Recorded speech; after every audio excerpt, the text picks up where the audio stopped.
Tere! Ma siis räägin lühidalt ära selle, mis asi on üldse loomingulise eneseväljendamise kursus. See on siis online kursus, mis on kättesaadav nii telefonist kui ka tahvelarvutist kui ka lauaarvutist ja see on siis audiokursus, mis on jagatud sellisteks lühikesteks juppideks, et sa saaksid selle kursuse läbida näiteks iga päev ühe väikese jupikese, mis on kuni 10 minutit. Siin on vist isegi lühemad loengud. Ja kas või tööle sõites või koju sõites või hommikusõrki tehes või jõusaalis käies, paned kõrvaklappidesse, paned käima selle, nii et sa saad selle kursuse läbida täiesti oma igapäevaste tegevuste kõrvalt. Ja see kursus on mõeldud nendele, kes võib-olla tunnevad kuidagi nagu halvasti, kui sa pead hakkama midagi kirjutama, mingit teksti kirjutama, järsku tuleb see valge paberihirm, eks ole, et sul on nagu ees või ütleme, on arvutis ees tühi dokument, nüüd sa pead hakkama kirjutama ja nagu ei tule mitte midagi. Siis siin sellel kursusel ma aitan sul saada lahti kirjutamise krambist. Ja ma annan seda väga lihtsate vahenditega, ma annan sulle sellised lihtsad võtted, mis aitavad sul iseendal hiljem nagu avastada oma enda loomingulisus. Et mina usun, et iga inimene on loominguline, lihtsalt see loomingulisus tuleb avastada. See tuleb nagu avada, see tuleb nagu leida. Käime läbi lühidalt need teemad, mis ma olen siia valinud. Kõigepealt on luule. Jah, me kirjutame siin ühe luuletuse. Muideks see kursus on üles ehitatud sedasi, et igas teemas on ka üks või mitu iseseisvat tööd. Ja iseseisvaid töid sa ei pea kellelegi saatma, minule saatma, ma ei loe neid, sa kirjutad nagu iseendale. Aga ma usun siiralt sellesse, et kui sa kuuled ära minu loengu, minu selle informatsiooni, siis et kui sa saad nagu proovida ise kohe seda sama asja nagu järele teha, siis see kinnistab selle teadmise palju paremini ja sa saad nagu kohe nagu töötava ja reaalse kogemuse, et kuidas seda vahendit, seda tööriista, mida ma sulle annan, kuidas seda siis kasutada. Kõigepealt on luule, me kirjutame ühe luuletuse ja see on nagu selle jaoks, et me saaksime lahti sellisest igapäevasest nagu võib-olla natukene sellisest tarbetekstide krambist.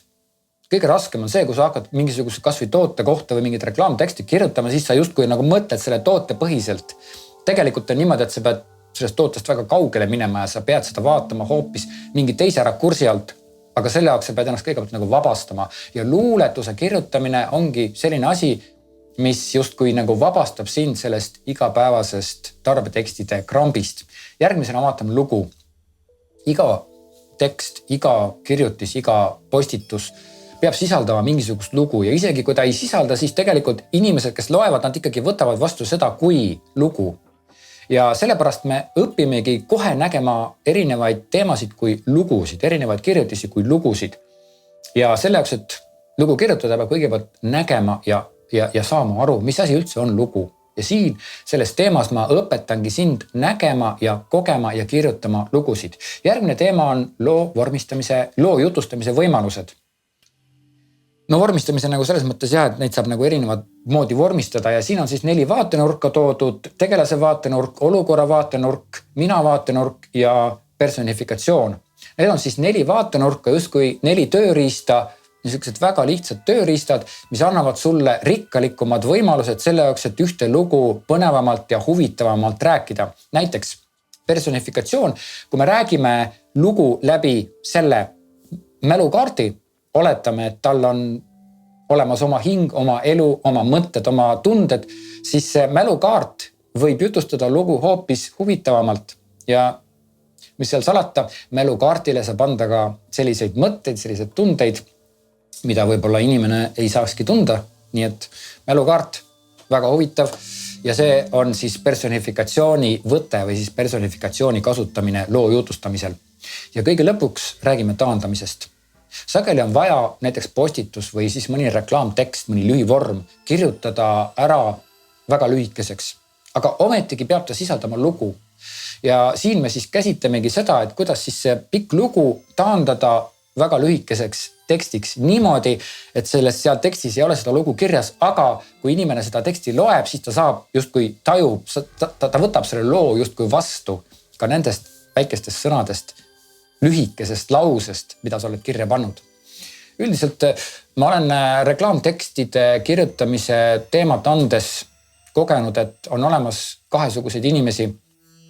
Ühed on need, kellele sobivad rohkem lühivormid, tulevad täiesti ladusalt ja teised on need, kellele sobivad rohkem pikad tekstid. Nad suudavad väga pikki tekste kirjeldada, väga mahlakalt, huvitavalt, aga jällegi need, kes pikki tekste kirjutavad, nendel võib-olla see lühivorm ei tule nii hästi välja. Ja need, kes lühivorme kirjutavad väga hästi, nendel jälle need nagu pikemad tekstid kuidagi ei taha tulla. Ei taha see pikk kirjeldus nagu tulla. Aga ometigi on sul vaja nii lühikesi vorme kirjutada kui ka pikki tekste kirjutada. Niimoodi, et siin sellel kursusel ma annangi sulle sellised lihtsad, kerged võtted, kuidas sa õpid kirjutama nii lühivorme kui ka pikki tekste. Nii et võta see kursus ja tule, arendame ja avastame ja avame sinu loovust koos.